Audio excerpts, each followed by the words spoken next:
Mən Əhmədov Mirzə Eldaroğlu 26.08.1991-ci ildə Bakı şəhərindən anadan olmuşam. 95-96-cı illərdə Quba Xüsusi İnternet Məktəbinin məzun olmuşam.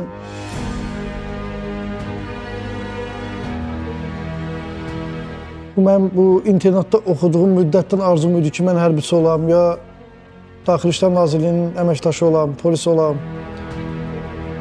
Bir neçə müddət keçdikdən sonra sənədlərimi toplayıb və ensali hərbisiyə, hərbi qulluqçu kimi müddətdən artıq hərbi qulluqçu kimi düzəlmişəm.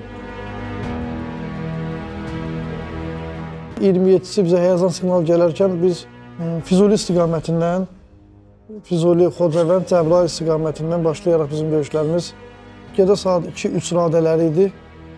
Şəxsiyyətimiz öz mövqeyimizi tutmuşdu. Erməni təcavüzkarları tərəfindən minamyot, snaper,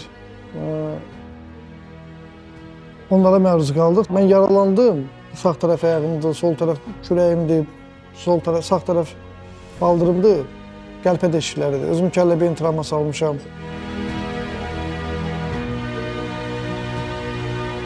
Hospitalına ayılanda ilk ağlıma gəldi ki, yəni mən həqiqətən də sağam, yoxsa şəhid olmuşam. Yəni mən o dərəcədə pis yaralanmışdım. Qan itirmədən huşum da getmişdi. 2-3 gündən sonra ayrılmışam mən. Mən də bu hissləri belə keçirdirəm ki, elə bil ki, sanki ben 30 ildir məhbus həyatı yaşayırdım. Zindan həyatı yaşamışam. Bu bizə, yenə də deyirəm, qürur verici oldu. Allah Ali Baş Komandanımızın canı sağ eləsin ki, bu əmri bizə verdi. 30 ildə işğalda azad olan torpaqlarımızı biz 44 günə azad elədik. 30 ilin həsrəti bitdi.